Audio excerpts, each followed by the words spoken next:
हमारे साथ इस पर बात करने के लिए कई सारे खास मेहमान जुड़े हुए हैं। हरिकिशोर सिंह साहब जनता दल यूनाइटेड की तरफ से जुड़े हुए हैं। प्रदीप सिंह साहब वरिष्ठ पत्रकार हमारे साथ स्टूडियो में जुड़े हुए हैं। हमारे साथ सुधांशु मित्तल बीजेपी के नेता और प्रवक्ता जुड़े हुए हैं। प्रेम शुक्ला साहब जो कि दोपहर सामना के एडिटर हैं, वो हमारे साथ जुड़े हुए हैं। सुधांशु मित्तल जी, आपको याद आता है कभी इस नेशनल लेवल की इस तरह की कोई वर्कशॉप हुई हो, चुनाव के बारे में हो, मीडिया से कैसे कम्युनिकेट किया जाए इसके बारे में हो, सोशल मीडिया से कैसे कम्युनिकेट किया जाए इसके बारे में हो? आडवाणी जी एक बहुत पुराने ब्लॉगर हैं और उनको ना बुलाया जाए तो लगता है पार्टी को उनके मार्गदर्शन की जरूरत नहीं बची है।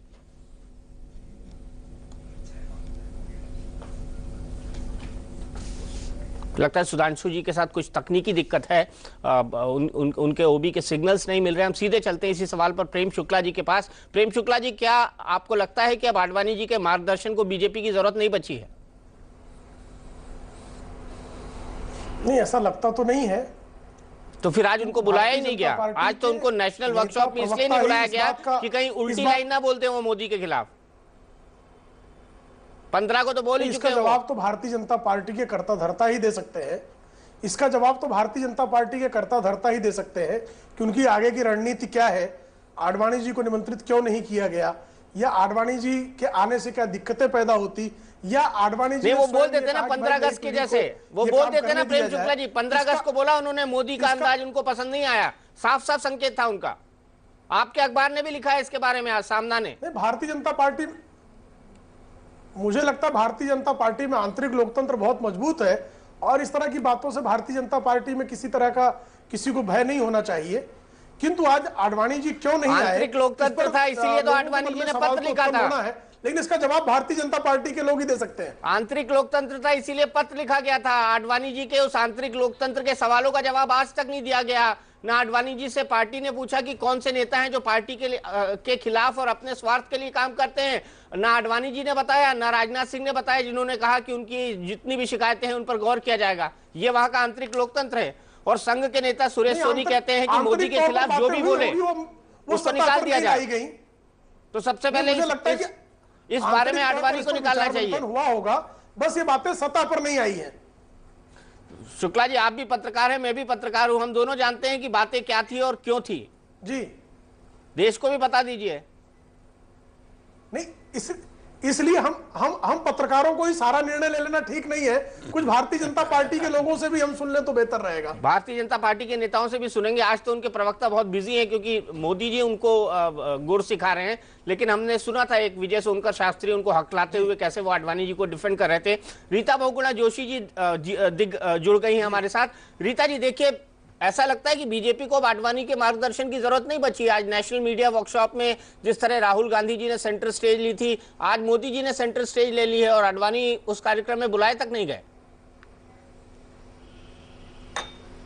अब देखिए, उनका आंतरिक मामला है, वो अपनी पार्टी के अंदर किसको आगे बढ़ाते हैं, किसको पीछे करते हैं, इसमें हमारे कांग्रेस वालों की कोई दिलचस्पी नहीं है। मैं तो समझती हूँ इस पर चर्चा भी नहीं होनी चाहिए। अब उनके पार्टी क्या कर रही है इस पर हमें टिप्पणी करने की कोई आवश्यकता नहीं है। अब उनके और आडवाणी जी के बीच में तनाव बहुत दिनों से है। आप देख रहे हैं कैसे आडवाणी जी का हर कदम पर अपमान हो रहा है। और आडवाणी जी ने अभी 15 अगस्त के मौके पर भी उनके भाषण पे जो बहुत टिप्पणी की वो भी आपके समक्ष है, पहले भी जो बोला वो भी आपके समक्ष है। तो एक बात तो सच है और समक्ष आ रही है कि जो वयोवृद्ध नेता हैं उनके पार्टी के, उनको वो साइडलाइन कर रहे हैं। लेकिन हमारी दिलचस्पी इसलिए नहीं है कि दोनों आरएसएस बैकग्राउंड के हैं, दोनों बीजेपी के नेता हैं। 15 अगस्त के दिन कोई जवाब नहीं दिया उन्होंने, प्रधानमंत्री अगले होंगे कि नहीं। आप किससे पूछ रहे हैं? नहीं, टिप्पणी कर रहे हैं प्रेम शुक्ला जी, इस तरह की टिप्पणी करते रहते हैं वो।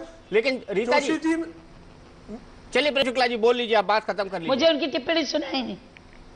नहीं, मेरा इनसे एक सवाल है कि डॉक्टर मनमोहन सिंह के बारे में इस बार सोनिया गांधी भी मौन साध गई हैं, तो जरा अपनी पार्टी के बारे में भी स्पष्ट कर देंगी तो देश की जानकारी बढ़ जाएगी।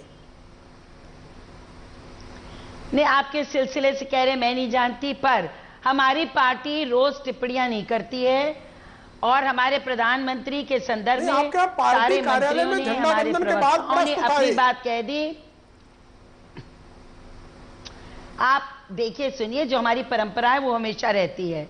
हमेशा वो पार्टी के अध्यक्ष पर झंडारोहण करती हैं 5 साल मैं राष्ट्रीय अध्यक्ष थी महिला कांग्रेस की, मैं भी वहां रहती थी। झंडारोहण होता है, उसके बाद हम लोग सब बैठ के एक साथ सवाल का जवाब भी देती थी, हमारे प्रधानमंत्री का दर्जा हमारी पार्टी में प्रधानमंत्री जी का क्या दर्जा है, राष्ट्र में क्या है, ये सारे सर्वे बोल रहे हैं। सारा सर्वे कह रहा है कि प्रधानमंत्री से ईमानदार और योग्य व्यक्ति नहीं है। भले ही वो शिकार हुए हैं परिस्थितियों का, जो पूरे विश्व में आर्थिक मंदी है और लोग रोज उनके पीछे कुछ ना कुछ बोलते हैं। जहां तक पार्टी के सवाल है, मैंने क्या कहा, कैसे आगे ले जानी है? प्रेम शुक्ला जी बेहतर है हम आपके परिवार के, मतलब एनडीए परिवार की लड़ाई पर कंसंट्रेट करें। आप बहस क्यों कर रहे हो? हम एनडीए परिवार की लड़ाई पर कंसंट्रेट करें। प्रदीप सिंह जी वरिष्ठ पत्रकार मेरे साथ जुड़े हुए हैं। प्रदीप सिंह जी, क्यों गायब हो गए पोस्टर से आडवाणी? इंटरनल मैटर है, वो जाने।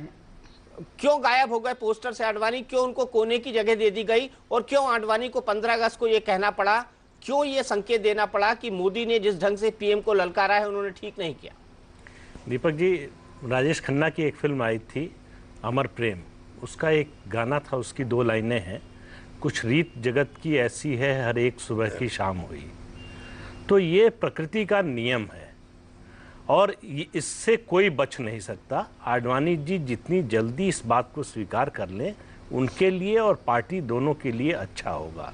वो मार्गदर्शक की भूमिका में रहें, वो कोच की भूमिका में रहें, अगर टीम खेल की दृष्टि से कहें, खिलाड़ी बनने की कोशिश करेंगे तो मुश्किल होगी, ये उनको समझना चाहिए। लेकिन आप गाना आधा बोले हैं, सीता भी यहाँ बदनाम हुई, तो मतलब बीजेपी में आडवाणी जी बदनाम हो गए, ये भी गाने की एक लाइन है। नहीं, वो दूसरा अर्थ हो जाएगा उसको। नहीं, मैं बता रहा हूँ क्योंकि आज नेताओं को लग रहा था कि अगर उनको राष्ट्रीय मीडिया वर्कशॉप के अंदर बुलाया गया और फिर कोई उन्होंने जहर बुझा हुआ तीर छोड़ दिया या फिर कोई स्टेटमेंट दे दिया या इस्तीफे के बारे में बोल दिया या मोदी की खिलाफत कर दी, तो और कंफ्यूजन हो जाएगा। आप ही की बात को मैं आगे बढ़ा रहा हूँ कि ऐसा क्यों हो रहा है। आडवाणी जी को सोचना चाहिए कि कांग्रेस के राष्ट्रीय महासचिव दिग्विजय सिंह कह रहे हैं कि मैं और आडवाणी जी एक ही पेज पर हैं, तो आडवाणी जी कांग्रेस में तो जा नहीं रहे हैं और दिग्विजय सिंह बीजेपी में नहीं आ रहे हैं। तो ऐसा क्या हो गया है कि आडवाणी जी जब भी बोलते हैं अपनी पार्टी के बारे में, अपनी पार्टी के नेताओं के बारे में, वो उसकी प्रतिध्वनि कांग्रेस से ज्यादा आती है। तो ये बीजेपी को भी समझना पड़ेगा ना कि उन्होंने आखिरकार आडवाणी जी को कहां ले जाकर खड़ा कर दिया। मानते हैं रीता बहुगुणा जोशी जी, ये बीजेपी को समझना पड़ेगा कि नहीं समझना पड़ेगा?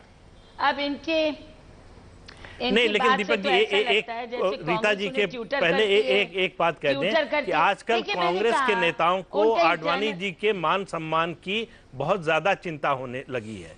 जब से नरेंद्र मोदी का राष्ट्रीय परिदृश्य पर उदय हुआ है, तब से कांग्रेस के लोग आडवाणी जी के प्रति बड़ी सहानुभूति रखने लगे। सहानुभूति तो जेडीयू भी रखने लगा। मैं हरिकिशोर सिंह जी के पास आऊंगा, लेकिन सवाल पहले रीता जी से था। रीता जी, देखिए, मैंने पहले भी कहा, उनके आंतरिक मामले में हमारी कोई दिलचस्पी नहीं है। देश की दिलचस्पी है रीता जी, इसलिए आपकी दिलचस्पी होनी चाहिए कि उनके इंटरनल मैटर में मेरी कोई दिलचस्पी नहीं है।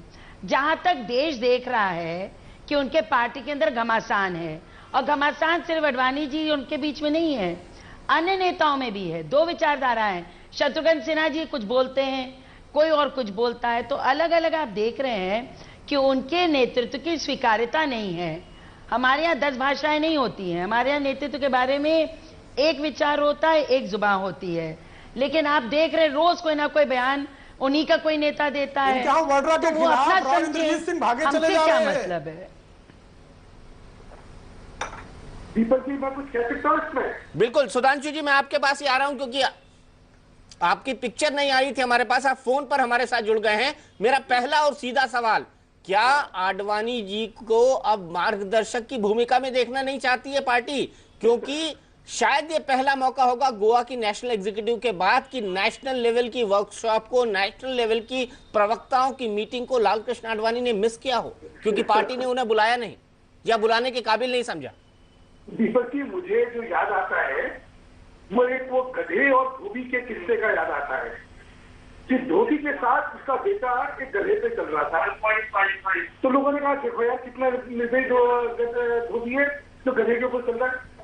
वो चल गया बेचारा, उसके बाद चलने लगा तो बुरा, अरे देखो तो निर्दयी बाप है, बेटा साथ चल रहा है, बेटा छोटा है और गधा साथ खड़ा हुआ है, इसको गधे पे नहीं बैठा सकता, उसे गधे में बैठा दिया। फिर उससे कहा कि अरे बेटा देखो कितना बदतमीज बेटा है, बाप नीचे चल रहा है, बेटा गधे पे बैठा हुआ है। लिहाज तो शर्म बचा ही नहीं, तो बेटा नीचे उतरा है, बाप को बैठा दिया। कहा यार देखो कैसा बाप है कि बेटा नीचे है, कैसा निर्दयी बाप, बेटा नीचे है, कैसा निर्दयी बाप है। फिर उन्हें आखिरी में क्या करा कि चलो यार गधे को अपने सिर पे ले लेते हैं, तभी जनता कुछ कहना बंद करेगी। ये जो है जो आज सारा डिबेट चल रहा है, ये उसी चीज का। अच्छा ये बता दीजिए बीजेपी के अंदर ये गधा कौन है, बेटा कौन है और बाप कौन है? ये बता दीजिए सुधांशु जी कि बीजेपी के अंदर ये गधा कौन है, बेटा कौन है और बाप कौन है? ये बता देंगे तो मेरा फंडा क्लियर हो जाएगा लाइफ का, और लोगों का पॉलिटिकल फंडा भी क्लियर हो जाएगा कि आखिर ये गधा है कौन। मैं सब बता देता हूँ, सुनिए तो। दीपक जी अभी आप क्या दिखा रहे थे, एक होल्डिंग है जिसमें एक तरफ अटल जी हैं और दूसरी तरफ जो है अडवाणी जी हैं, और बीच में जो है वो बाकी सारी नेतृत्व है। उसको आपने क्या कंपेयर करा? आपने वेबसाइट से करा कि वेबसाइट में देखिए अडवाणी जी और अटल जी साथ हैं, उनके साथ। सुधांशु जी कितने पोस्टर दिल्ली में आपने लगवाए हैं जिसमें अटल आडवाणी साथ साथ नहीं थे, अगल बगल में नहीं खड़े थे? कितने पोस्टर आपने लगाए बताइए मुझे।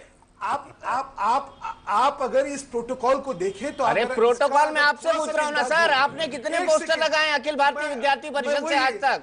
अटल आडवाणी कमल निशान मांग रहा है हिंदुस्तानी, ये नारे तो आपने बहुत लगाए हैं सर। दीपक जी सिर्फ तब दो ही पोस्टर में शक्लें जाती थी, एक अटल जी की जाती थी, एक अडवाणी जी की जाती थी। आज जो है फिर बाद में त्रिमूर्ति बनी, मुरली मनोहर जोशी की भी जाने लगी, फिर वो भी हट गई जी। जब मैं एक एक करके पोस्टर पे आता हूँ, फिर कल्याण सिंह की जाने लगी, वो भी हट गई। नहीं, कल्याण सिंह की कभी नहीं गई ना, केंद्रीय पोस्टर पे नहीं। तीन बार तो आपकी पार्टी को छोड़ के चले गए वो। सुनिए एक सेकेंड सुनिए आप। तो होता क्या है, जो उस समय का परिप्रेक्ष्य, जैसे आज का क्या परिप्रेक्ष्य है कि दो प्रतिपक्ष आज का परिप्रेक्ष्य है कि आडवाणी युग खत्म और मोदी युग आ गया है। नहीं, मुझे एक सेकंड क्या लेने दीजिए। नहीं आज का परिप्रेक्ष्य क्या है, मैंने आज का परिप्रेक्ष्य बता दिया आपको। मुझे तो बोलने दीजिए कि हमारा क्या परिप्रेक्ष्य, हमारा क्या पक्ष है, हमारा क्या पक्ष है, उसको तो रख लेने दीजिए।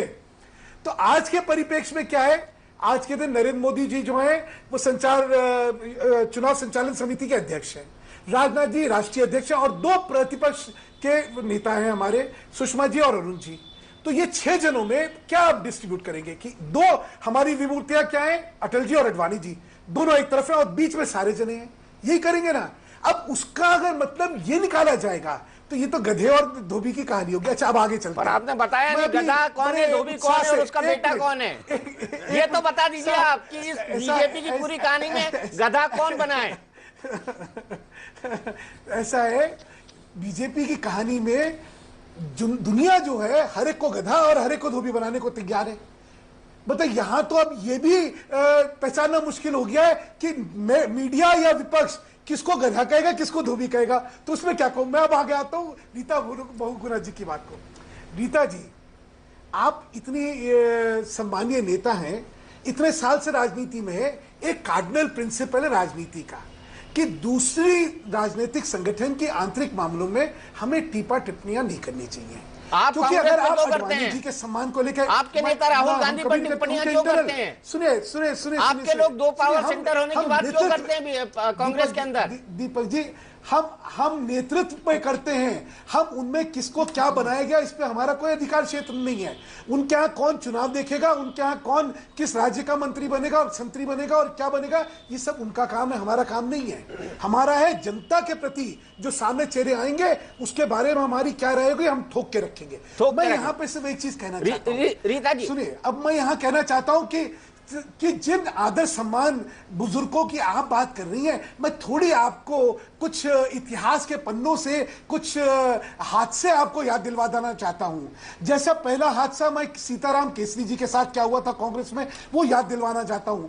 बड़े बेआबरू होकर तेरे कूचे से हम निकले, घर के बाथरूम में बंद कर दिए गए थे और अध्यक्ष पद से हटा दिए गए थे। आगे चलिए।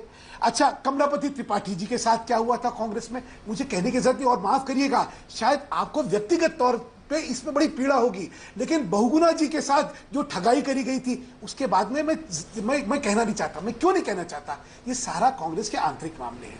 किसी दूसरे के आंतरिक मामलों में हम लोग टीपा टिप्पणी करें, ये ठीक नहीं है। अब आते हैं कि भाजपा में क्या है। भाजपा में एक वर्कशॉप हो रही है मीडिया की। अगर अच्छा देखिए, किसी भी मीडिया की वर्कशॉप में एक समय के हिसाब से क्या क्या कौन कौन बोलेगा, उसकी मान्यता है, मर्यादाएं और समय की सीमाएं हैं। हम हर चीज में कौन बोल रहा है, क्या ले रहा है, अगर एक माइक्रोस्कोप लेके चलेंगे तो हम लोग भाजपा अपने आंतरिक मामलों में काम कैसे करेगी? हर जगह हर एक आदमी को होना जरूरी है। बीजेपी में नेता थे प्रमोद महाजन जी, जिनका तस्वीर आपके पीछे लगा हुआ है सुधांशु जी, और वो एक लाइन हमेशा हमको कहते थे, हम जैसे पत्रकारों को, इन पॉलिटिक्स परसेप्शन मैटर्स। मेरे को लगता है कि आप उनकी उस गुरु मंत्र को, पॉलिटिकल मंत्र को भूल गए। मैं परसेप्शन में ही कहना चाहता हूं, मैं परसेप्शन की बात कर रहा हूं। परसेप्शन सुनिए, आज परसेप्शन बनाने की कोशिश हुई है। ये वैसे ही परसेप्शन है जो इतने साल दंगों को लेके, भाजपा की धर्म निरपेक्षता को लेके, भाजपा के विकास को लेके, भाजपा के अनुशासन को लेके, भाजपा की सुशासन के प्रति अपनी निष्ठा को लेके, हर चीज के बारे में एक लगातार परसेप्शन को खराब करने की कोशिश हुई है, जहां पे कुछ मतलब नहीं होता। ये तो वैसे हो गया, मैंने हाथ यहां रखा, अरे भाई इन्होंने अगर हाथ यहां रखा तो इसके अंदर ये मतलब रहा होगा, वो मतलब रहा होगा। भाई मेरे को खुजली हो रही थी, हाथ यहां रख लिया। हर चीज में मतलब नहीं होते हैं। अच्छा, इसीलिए नरेंद्र मोदी जी को खुजली हो रही थी, उन्होंने साधु यादव को बुला लिया। सुनिए, मैं उन तमाम मुद्दों पर आऊंगा, मैं उन तमाम मुद्दों पर आऊंगा सुधांशु जी, लेकिन रीता जी एक मुद्दे को एक साथ, रीता जी बहुत देर से हाथ उठा रही है और बहुगुणा जी का नाम आया, इसलिए उनको मौका मैं जरूर दूंगा। जी जी,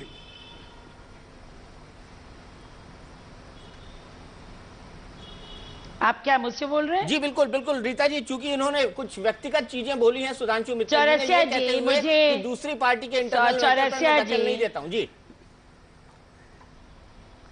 पहली बात तो मैंने अपना वक्तव्य इसी बात से शुरू किया था कि उनके आंतरिक मामले में हमारी कोई दिलचस्पी नहीं है। वो अपने किस नेता को कहां बैठाना चाहते हैं, उस अपने नेता को क्या देना चाहते हैं, उनका अपना अंदरूनी मामला है। ये शायद सुधांशु जी तब थे नहीं जब मैंने अपना वक्तव्य दिया।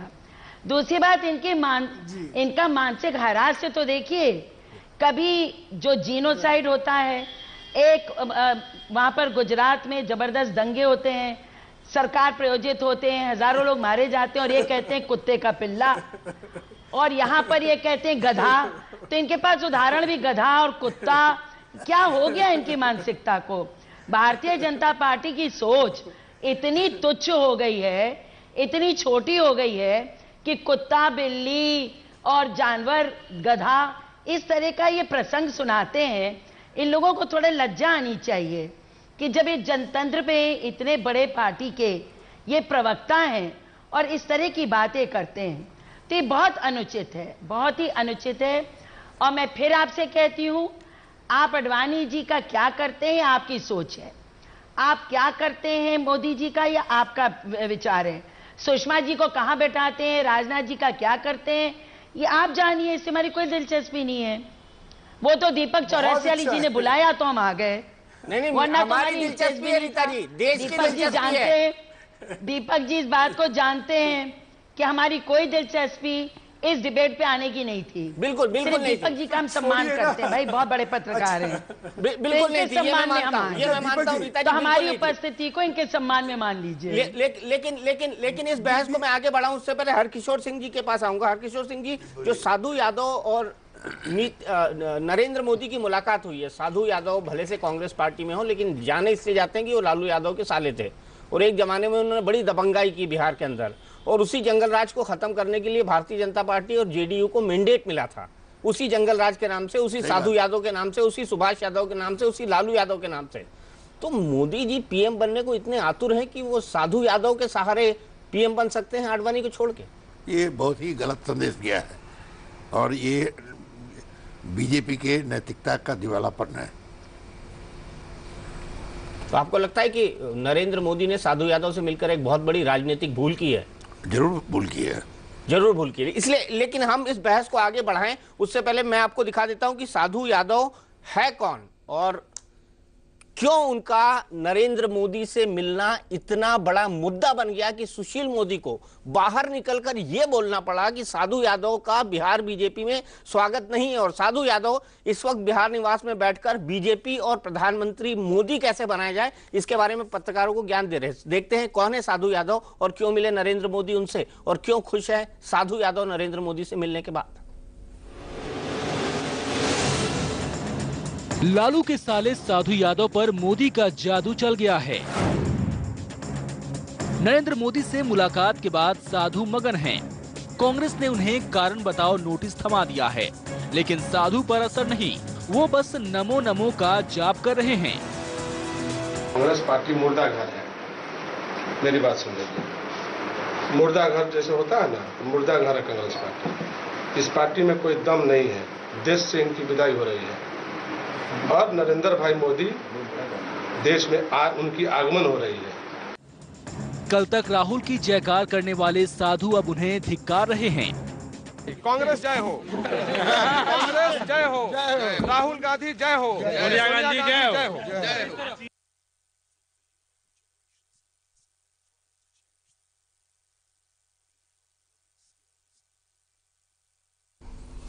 तो आपने देखा कि जय जय के नारे लगाने वाले साधु यादव आज ये कह रहे हैं कि राहुल गांधी जीरो हैं और अगर कोई हीरो है भारतीय राजनीति में तो नरेंद्र मोदी। तो आडवाणी जी को मार्गदर्शन में न बुलाकर साधु यादव से कल मुलाकात करके आपको लगता है सुधांशु मित्तल जी साधु यादव जी मोदी जी को प्रधानमंत्री बनवा देंगे? क्योंकि इतनी मास अपील तो है उनकी, मोदी जी मिल भी रहे हैं उनसे। ऐसे मोदी जी बड़े बड़े लोगों से नहीं मिलते हैं। मैं पहले 2-3 चीजें कहना चाहूंगा। साधु यादव कांग्रेस में है तो उसमें कोई दिक्कत नहीं है, और वो मिल लेते हैं तो गुनाह हो गया। अभी तो मुझे तो दिक्कत है ना, कांग्रेस में है उससे भी मुझे दिक्कत है। सुनिए एक सेकंड, सुधांशु मित्तल जी, वो अगर कांग्रेस में है तो ये सवाल मैं रीता बहुगुणा जोशी जी से भी पूछूंगा, क्योंकि उसमें भी मुझे दिक्कत है। नहीं, और सुशील मोदी ने सबके सामने कर दिया कि हम लोग उनका स्वागत नहीं कर रहे हैं। उस कथन के बाद अब ये हम पे गुनाह लगाना ये तो ठीक नहीं। अच्छा, एक और मैं कहना चाहता हूं। अभी रीता जी जो हैं, वो जो धोबी और गधे वाला मैं किस्सा सुना रहा था, उसके बारे में बड़ी उनको पीड़ा हो रही थी कि ये अब अशोभनीय भाषा में इस्तेमाल कर रहा हूं। जितने जने पैनल पर बैठे हैं, मेरी हिंदी शायद कमजोर होगी, आप सबकी जरूर अच्छी होगी। इनमें से अगर किसी को ये लगता है कि ये उदाहरण अशोभनीय है या निम्न स्तर का है या जो भाषा वो इस्तेमाल कर रही थी, तो शायद मैं जानना चाहूंगा। और अगर आप लोग मानते हैं कि मैंने गलत भाषा का और गलत शब्दों का प्रयोग करा है तो फिर शायद मैं तो पब्लिकली अपोलोजाइज करने को तैयार हूं। और अगर नहीं करा है तो कम से कम इस तरह की राजनीति इन टीवी चैनल पर बैठ के अगर करी जाएगी तो शायद हम कहीं राजनीति का स्तर गिरा रहे हैं। मैं एक और चीज कहना चाहता हूं। मुद्दा जो है, हम लोग कहीं मुद्दे से भटक के हम बड़े पेरिफेरल चीजों को ले लेके पूरा राष्ट्र में एक चर्चा का विषय बनाने की कोशिश कर रहे हैं। आज मुद्दा क्या है देश के सामने? आज कुशासन का मुद्दा है, आज भ्रष्टाचार का मुद्दा है, आज महंगाई का मुद्दा है। आज रुपए का हालत देखिए, 62 रुपए जो है डॉलर के मुकाबले रुपया हो गया है।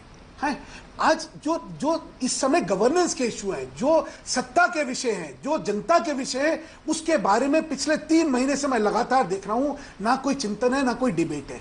हम बार बार डिबेट जो है जनता के विषयों पे लेके जाना चाहते हैं। हम चाहते हैं कि जो देश की समय स्थिति खराब हो रही है, अर्थव्यवस्था चिरमिरा गई है पूरी तरह से, आज निराशा का माहौल है, आज त्राही मची हुई है, उसके बारे में क्यों नहीं हम लोग एक गंभीरता से विषय पे डिबेट करते हैं? अच्छा, अब आप देखिए, नरेंद्र मोदी के बारे में आपने कह दिया कि पहली बार किसी मुख्यमंत्री ने जो है एक बात करी है। मैं उसी दिन उमर अब्दुल्ला का भाषण का आपको याद दिलवाता हूं।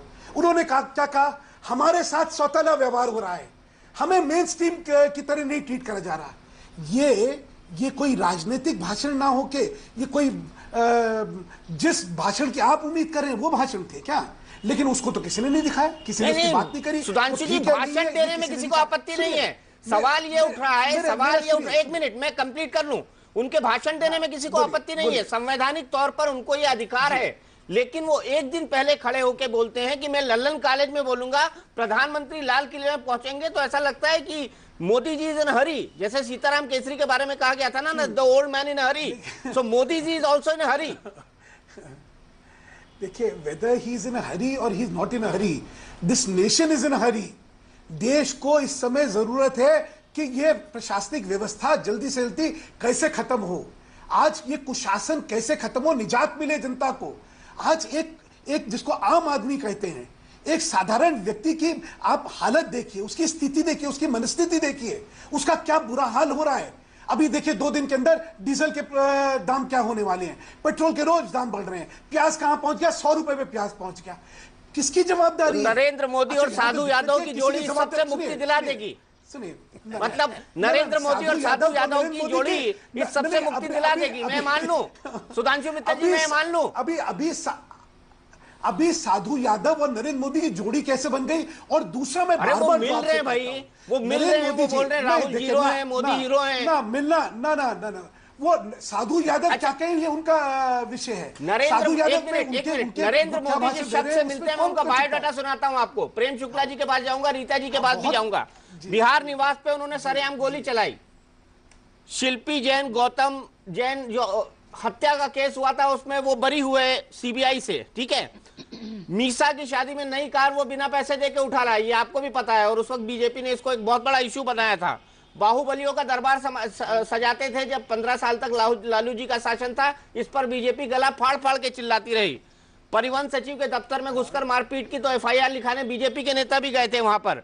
बाढ़ राहत घोटाले में उनके ऊपर डायरेक्ट कैश ट्रांसफर लेने का इल्जाम है। तो ये वो शख्स हैं जिनसे आपके PM in waiting Narendra Modi बिना बिहार बीजेपी की सलाह के मिलते हैं। अरे वो मिले यहाँ जिस संगठन में, उनसे पूछे ना कि आपने अपने संगठन में क्यों रख रखा है। रीता जी से पूछ लेता हूँ। रीता जी, हमने नहीं ले रहे। रीता जी से लालू जी को नीचे दिखाने के लिए रखा था इनको कांग्रेस में, और क्या मोदी जी साधु के सारे पीएम बन जाएंगे? देखिए, पहले तो मैं सुधांशु जी की इस बात पे बड़ी टिप्पणी करूंगी। उन्होंने बड़ी अच्छी बात कही है कि गवर्नेंस के इश्यूज पे बात हो। ये जो एकदम से एक निकले हैं मोदी मॉडल, चौरसिया जी एक दिन जरा मोदी मॉडल पर ही आप डिस्कशन करा लीजिए, डिबेट करा लीजिए, क्योंकि सेंट्रल गवर्नमेंट के इकोनॉमिक पॉलिसीज पर और देश में जो अर्थव्यवस्था इस समय है उस पर तो रोज आप कराते हैं कोई ना कोई डिबेट। और सुधांशु जी बहुत जोर से बोलते हैं। हम चैलेंज करते हैं इनको कि एक दिन पूरे 1 घंटा हर चैनल पर सिर्फ मोदी मॉडल की बात कर लें। जो प्रदेश 13वें नंबर पर हो,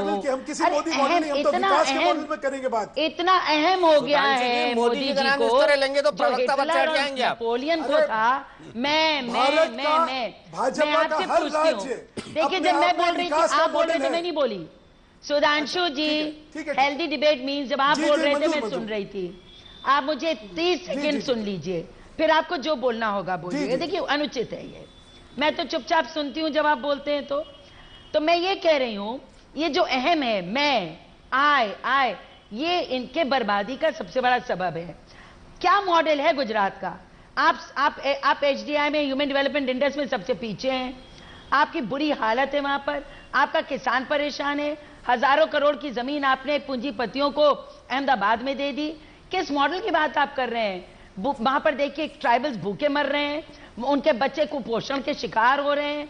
सिर्फ आप बड़े पूंजीपतियों को लाकर बैठा दीजिए। और दूसरा, गुजरात का मॉडल आपका बनाया हुआ नहीं है। गुजरात का मॉडल वहां के मेहनतकश लोगों का बनाया हुआ है। जब से देश आजाद हुआ है तब से वो मॉडल चल रहा है। वो कौन सा मॉडल है जो मोदी जी लाए हैं? तो please let's not talk about development and इसकी बात भी मत करिए कि हम केंद्र खड़बड़ है, लोग निजात चाहते हैं। निजात चाहते हैं किसके लिए? पहले आप अपनी बात तो करिए, आइए डिबेट करते हैं हम लोग। एक चलिए सुधांशु जी, रीता जी, यादव जी का प्रश्न है। I don't think we should dedicate ourselves to Sadhu Yadav debate. मैं एक रिक्वेस्ट करना चाहता हूं आप दोनों से। सुधांशु जी ने भी आपकी चुनौती को स्वीकारा, और रीता जी जब आप दिल्ली में हो तो मैं आमने सामने बिठाकर आपको 1 घंटे इनके विकास के मॉडल पे जिस पे ये बात कर रहे हैं, मैं चाहूंगा आप दोनों आकर बात करें, क्योंकि हम हेल्दी डिबेट को बढ़ावा देते हैं। मैं मानता हूं साधु यादव मेन स्ट्रीम का विषय नहीं है, लेकिन इन पॉलिटिक्स परसेप्शन मैटर्स, और मैं उसी की बात कर रहा हूं। हरकिशोर सिंह जी, क्या नरेंद्र मोदी ने जो ये किया है, कांग्रेस से पूछे ना दीपक जी, नहीं इन्होंने जवाब नहीं दिया साधु यादव का। दीपक जी नहीं, ठीक है रीता जी, साधु यादव का जवाब क्यों है, इसका जवाब दीजिए। साधु यादव का जवाब, क्या आपको लगता है कि साधु यादव को बिहार में लाने से कांग्रेस मजबूत हो गई? देखिए, हमें क्या दिक्कत है कि साधु यादव किस पार्टी में जाते हैं, लेकिन इन्हीं की पार्टी में अगर 2 मत हैं, इनके जो राष्ट्रीय, जो इनके कैंपेन कमेटी के प्रेसिडेंट, वो उनसे मिलते हैं, चेयरमैन, और इनके स्टेट का प्रेसिडेंट निकल के कहता है इनके लिए हमारे पास जगह नहीं है, तो आपस में तय करें ना, हमारे लिए कोई दिक्कत नहीं है। साधु यादव जी जहां जाना चाहे जाए, जहां रहना चाहे, पार्टी तो बहुत बड़ी, हमारी पार्टी बहुत बड़ी है। उन्होंने ज्वाइन किया था, एक साधारण कार्यकर्ता की तरह पड़े हुए हैं, उन्हें पार्टी में कोई पद नहीं है, उन्हें कोई जगह नहीं है। आप लेना चाहते हैं ले जाइए, ले जाइए सुधांशु जी, ले लीजिए, पर आपके पार्टी ले लीजिए साधु यादव को। हमें क्या दिक्कत है? दीपक जी इनका क्यों है, इन्होंने आपकी पार्टी ने बोला ना कार्यकर्ता है वो, आपके तो कैंपेन कमेटी के चेयरमैन किसी दूसरी पार्टी के सबसे बड़े नेता से मिलते हैं तो वो साधु यादव है। आपको मैं याद दिलाता हूं, नहीं, मैं आपसे जानना चाहता हूँ सुधांशु जी, आप इतने मंजे हुए राजनीतिज्ञ हैं। साधु यादव जिस दिन ज्वाइन करे थे, राहुल गांधी से मिलकर ज्वाइन करे थे, तो इसलिए ये ना कहिए, ये सब ना कहिए। इसीलिए नरेंद्र मोदी उनसे मिले क्योंकि राहुल गांधी ने उनको ज्वाइन करा था, ये कह रहे हैं आप। आप हम लोगों को फॉलो कर रहे हैं। जिस दिन आप तब कह सकते हैं जिस दिन वो मिले, जिस दिन ज्वाइन करे उस दिन बात करेगा। हमने तो कह दिया हमारे यहाँ जगह नहीं है, इसलिए दोनों जिस चीज का जिसको जवाबदेही देनी है उसकी जवाबदेही नहीं है। तो कहां से आप पूछे, कहां से टिकट देंगे साधु यादव को? मैंने कहा ना, प्रेम शुक्ला जी को ले आता हूं, प्रेम शुक्ला जी को ले आता हूं। प्रेम शुक्ला जी, सुशील मोदी का बयान सुन लिया, उसके बाद कुछ बचा है कहने को? हरिकिशोर सिंह जी, आप पे आते आते मैं रह जा रहा हूँ, प्रदीप जी के पास भी बड़ा सीधा सवाल, क्या साधु यादव आडवाणी को हाशिए पर डालकर साधु यादव से हाथ मिलाकर नरेंद्र मोदी पीएम बन जाएंगे? ये मैं दूसरी बात कर रहा हूँ जी, रीता जी को मैं की जानकारी के लिए मैं कहता हूँ कि जब साधु यादव जी ज्वाइन किए तो बेतिया से लोकसभा के प्रत्याशी बने कांग्रेस के, जहाँ उनकी जमानत जब हो गई। साधु यादव जी ये जो राजनीति में जो विकृति आई है उसके प्रतीक है, और बिहार और पूर्वी उत्तर प्रदेश में कहावत मशहूर है कि जहाँ साला वहाँ लगा ताला। तो ये तो पिछले चुनाव की बात है। अगर इसी तरह के लोगों को ला करके बीजेपी देश में एक सुशासन कायम करना चाहती है तो मुझे बहुत ही तरस आती है बीजेपी के उन नेताओं को ये काम कर रहे हैं। तरस आती है आपको? प्रदीप सिंह जी, क्या लगता है साधु यादव प्रधानमंत्री बनवा देंगे मोदी को? देखिए दीपक जी, सबसे स्ट्रांग सपोर्टर अगर आज की तारीख में एक वॉइस देखने को मिल रही है तो वो साधु यादव की है, जो कह रहे हैं राहुल है जीरो और मोदी है हीरो। साधु यादव इररिलेवेंट है। आप उसके पीछे नरेंद्र मोदी और बीजेपी की राजनीति को देखिए। बिहार में इस समय यादव समुदाय में एक बड़ी चर्निंग चल रही है। आरजेडी के एक एमएलसी हैं नवल किशोर यादव, उन्होंने बयान दिया है मोदी के पक्ष में, पार्टी ने उनको शोकॉज नोटिस दिया है। पार्टी में इस समय बीजेपी और जेडीयू का गठबंधन टूटने के बाद से यादवों को जो 10 साल से लग रहा था कि हमको सत्ता से बाहर करने वाले नीतीश कुमार हैं, उनसे बदला लेने का ये मौका आ गया है। एक, नरेंद्र मोदी का पिछड़ा जो जातिगत आधार है उसको बीजेपी बिहार में मुद्दा बना रही है। तो ले लेना साधु यादव को, फिर सुशील मोदी क्यों बोल रहे हैं? फिर ले ले साधु यादव को, पीएम बन जाएंगे शोर शाट नरेंद्र मोदी। तीसरी बात ये है, अगर वाकई साधु यादव इतने गूढ़ पिछले कुछ दिनों में ये आशंका बनी है कि लालू प्रसाद यादव हो सकता है चारा घोटाले में जेल चले जाएं। तो ऐसे में पार्टी में ऐसी कोई लीडरशिप नहीं है जो पार्टी को संभाल सके। न राबड़ी देवी हैं, न उनके पुत्र अभी इस स्थिति में है। तो यादव शिफ्ट हो सकता है बीजेपी के साथ, इस पर नजर है नरेंद्र मोदी। तो मतलब आप ये कह रहे हैं कि नंदू बाबू, नंद किशोर यादव यादवों के वोट नहीं दिलवा सकते मोदी को? नहीं, साधु यादव आएंगे नहीं आएंगे ये बीजेपी तय पूछ रहा हूँ, मेरा सीधा सवाल है। हमसे तो हम ये कह रहे नंद किशोर यादव नहीं दिलवा पाएंगे जो आपके बिहार विधायक दल के नेता हैं, लेकिन साधु यादव मात्र एक प्रतीक है जिसके जरिए एक मैसेज देने की कोशिश नरेंद्र मोदी कर रहे हैं। साधु यादव पार्टी में आ जाएंगे, उनको टिकट मिल जाएगा, मुझे नहीं लगता ये सब होने वाला है। उसी तरह का सेल्फ गोल नहीं है जो डीपी यादव को लेने के बाद प्रमोद महाजन ने 2004 के चुनाव के बाद किया। आपका ये सवाल रेलेवेंट होगा जिस दिन साधु यादव बीजेपी ज्वाइन करेंगे। नरेंद्र मोदी से मिलने से हाथ मिलाने से पिक्चर अपॉर्चुनिटी दी जा रही है, बाकायदा कैमरे भेजे जा रहे हैं वहां पर, और वो आदमी जिसको ये माना जाता है कि मीडिया का मास्टर मैनेजर है नरेंद्र मोदी, वो इस तरह की गलती कर रहा है।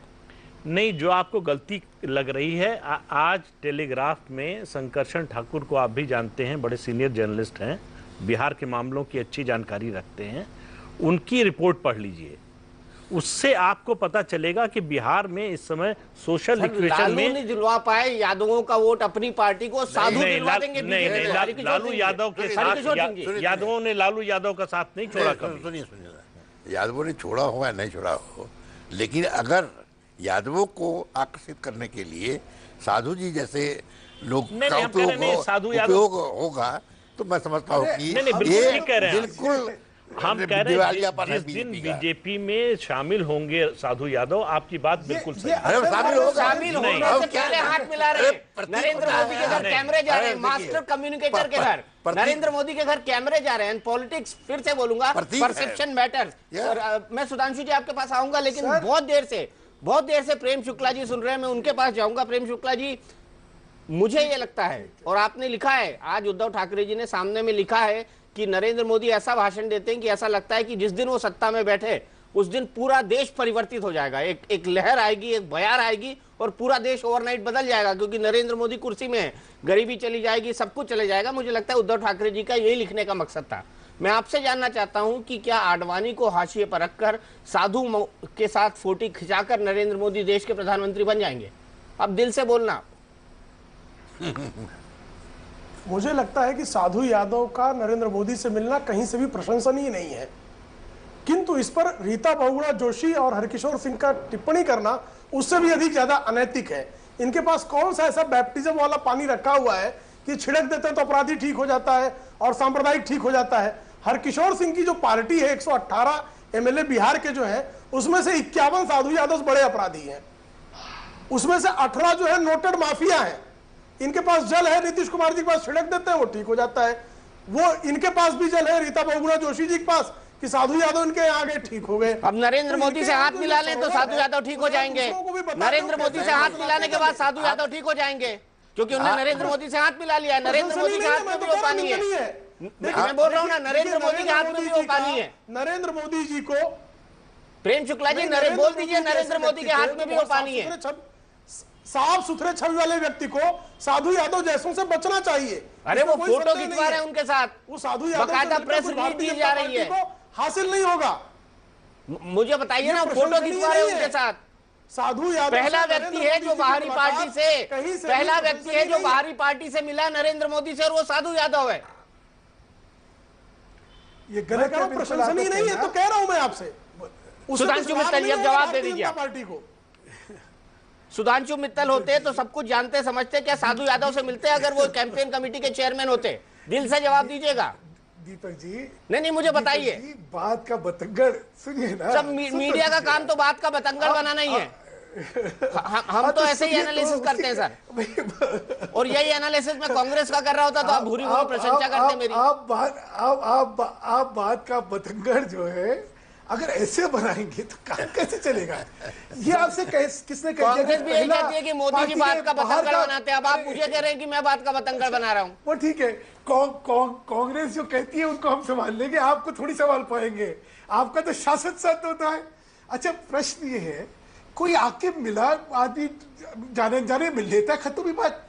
उसके बाद मोदी जी चौराहे पे चाय की दुकान पे खड़े थे, क्या आते जाते मिलिए? सुधांशु जी, अब आप ऐसी बातें करेंगे मुझे उम्मीद नहीं थी। मुझे बताइए, क्या नरेंद्र मोदी गांधीनगर की चाय की दुकान पे खड़े थे कि साधु यादव आए उनसे मिलके चले गए? वहाँ कैमरे भी पहुंच गए, वहाँ मीडिया भी पहुंच गया, साधु यादव ने इंटरव्यू भी दे दिया अहमदाबाद में। ये भी बोल दिया कि मोदी की हवा चल रही है बिहार में, ये भी बोल दिया कि बेतिया से टिकट दे दो मुझे। दीपक जी, उसके बाद क्या होता है? आपने वहां तक तो देखा, उसके बाद क्या होता है ये क्यों नहीं बार-बार कर रहे? नहीं, उसके बाद जो हुआ, लेकिन ये नौबत ही क्यों पड़ी? अरे ये नौबत ही क्यों पड़ी कि सुशील मोदी को बाहर निकल के बोलना पड़ा कि साधु यादव जैसे लोगों की एंट्री नहीं? इसी जंगल राज के खिलाफ आप 20 साल लड़े थे। अरे तो उसी जंगल राज में कह तो दिया कि वो तो स्वागत ही नहीं है उनका। फिर कहां से ये प्रश्न उठ गया? अगर वो भाजपा में ज्वाइन कर रहे हैं तो आपका प्रश्न सार्थक है कि देखिए, जिस आदमी के खिलाफ आपने गुंडाई के लिए झगड़ा करा, उस आदमी को आज आप पार्टी में लेते हैं। जी उन्होंने जो चौरसिया जी ने कहा कि परसेप्शन मैटर्स, परसेप्शन गया है बहुत ही। अरे परसेप्शन, सुधांशु जी, मेरा बड़ा सीधा सवाल है, दिल से बोलिएगा कि अगर नरेंद्र मोदी की जगह कैंपेन कमेटी के चेयरमैन आप होते आपको एज ए पीएम प्रोजेक्ट किया जा रहा होता तो क्या इतने बड़ा पद संभालने, इतनी बड़ी जिम्मेदारी संभालने के बाद आप किसी दूसरी पार्टी के नेता से मिलते, उसके साथ फोटो खिंचवाते, उसकी मीडिया रिलीज जारी करते, वो साधु यादव होता, हाँ या ना? बस इतना बता दीजिए, मैं डिबेट यही खत्म कर दूंगा। मेरा इतना बड़ा व्यक्तित्व ही नहीं है कि मैं उसकी कल्पना करूं कि उस पोजीशन पे मुझे पार्टी सोच सकती है, और जिस व्यक्तित्व का मैं कल्पना ही नहीं कर सकता उस तरह सोच के मैं जवाब क्या दूंगा आपको? चलिए, सुधांशु मित्तल क्या साधु यादव से मिलता ओपन फोरम पे, घर पे बुला के चाय पीने के लिए? क्या सुधांशु मित्तल मिलता है एज ए पर्सनल कैपेसिटी में साधु यादव से? एक और चीज समझिए, जवाब नहीं दे रहे आप, मेरा जवाब नहीं दे रहे सुधांशु जी। मैं सुन तो मेरी सुन तो। क्या आप मिलते साधु यादव से? हर तरह का व्यक्ति, सुनिए ना, राजनीति में हर तरह के व्यक्ति से हर व्यक्ति की कहीं ना कहीं मुलाकात हो जाती है।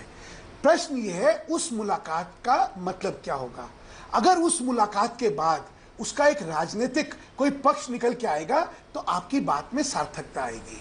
और मुलाकात के बाद राजनीतिक पक्ष अगर ये निकल के आएगा कि सुशील मोदी, एक मिनट, पॉलिटिकल साइंस स्टूडेंट मुझे ये बताइए कि 2 दिन से साधु यादव चिल्ला कर बोल रहे हैं कि मोदी हीरो है, राहुल जीरो है, क्या ये पॉलिटिकल साइंस नहीं है? अरे कोई हाँ या नहीं ना?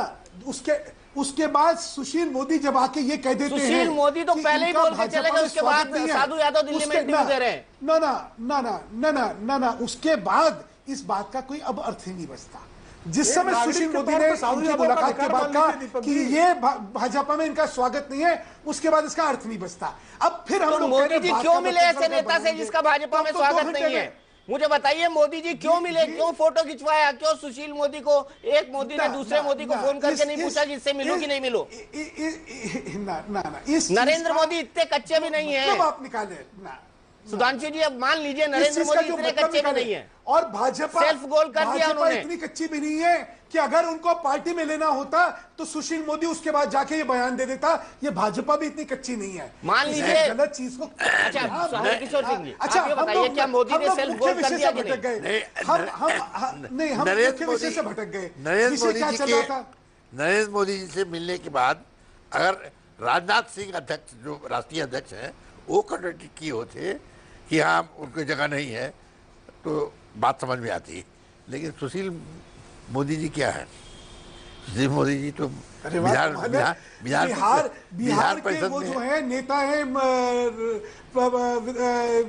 जो हमारा दल है बिहार का, जो विधायक दल है, उसके नेता है सुशील मोदी। वही है जो नीतीश कुमार के सामने सरेंडर करके बैठे थे अपनी पार्टी को, कभी सरेंडर करके बैठे हुए। आपको ही पता है, बीजेपी को बी टीम बना दिया था। रीता बहुगुणा जोशी और पट दोनों आपकी है।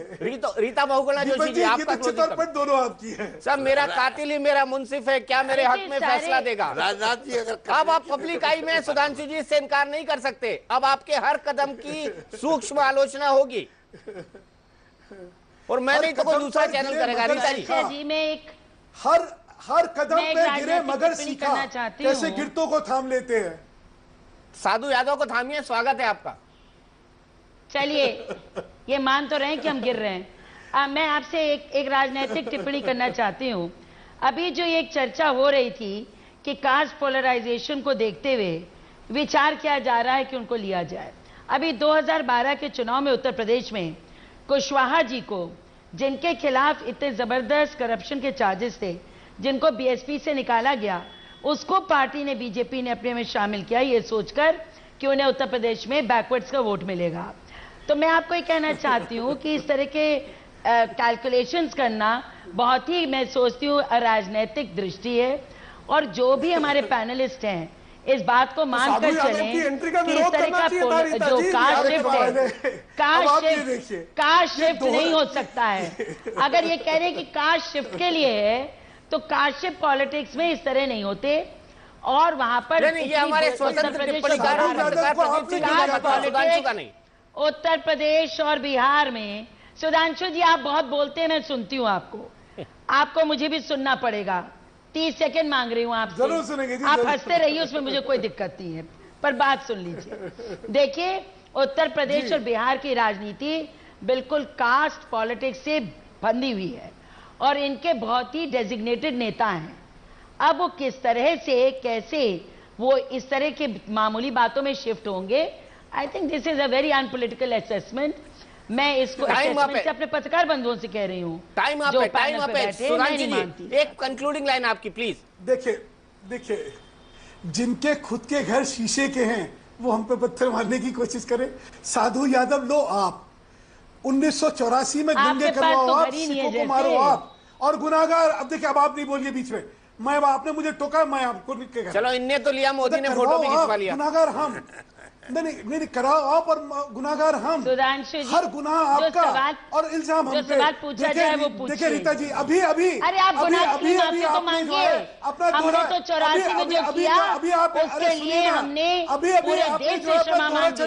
जो 84 में हुआ वो कांग्रेस ने कराया था, कांग्रेस ने नहीं कराया, लेकिन फिर भी हमारे प्रधानमंत्री ने माफी मांगी। लेकिन जो 2002 में हुआ वो आपके मुख्यमंत्री ने करवाया, वो आपकी सरकार ने। चलिए मुझे माफ कीजिएगा दोनों का, लेकिन आप दोनों की बहस तय है, आप दोनों के लिए बहस तय है। समय और वक्त मैं बता दूंगा जब रीता जी दिल्ली में होंगी। आप तमाम मेहमानों का बहुत बहुत शुक्रिया। ये तय करना आपके हाथ में है कि क्या वाकई साधु यादव के मुद्दे को लेकर हमने जो बहस की थी उसका कोई राजनीतिक मतलब या राजनीतिक संकेत बनता है या नहीं, जैसा सवाल कुछ लोगों ने उठाया। लेकिन सवाल यहां पर यह खड़ा होता है कि राजनीति सिर्फ संकेतों पर ही चलती है, और नरेंद्र मोदी ने साधु यादव के साथ फोटो खिंचवाकर एक राजनीतिक संकेत तो दे दिया है।